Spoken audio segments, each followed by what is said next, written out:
السلام عليكم، تحياتي للجميع. في هذا الفيديو نعطيكم موعد وتوقيت مباراة القادمة بين المغرب ومنتخب عمان الجولة الثانية ضمن منافسات كأس العرب المقامة في قطر، بعد ما اكتسح المنتخب المغربي اليوم جزر القمر في الجولة الأولى.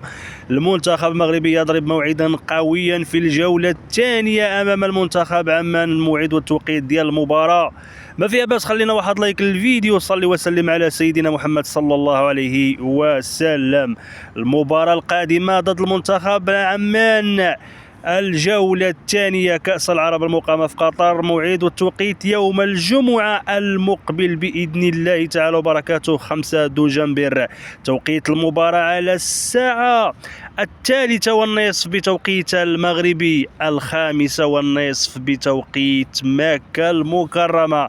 المنتخب المغربي في مواجهة عمان. المنتخب المغربي يعطي انذار قويا لكل المنتخبات المشاركة بأنه قادم للتتويج بهذه النسخة ديال كأس العرب المقامة في قطر بعد اكتساح اليوم جزر القمر. كل التوفيق للإطار الوطني السكيتي والخلوق بهذه النتيجة الخيالية والرائعة.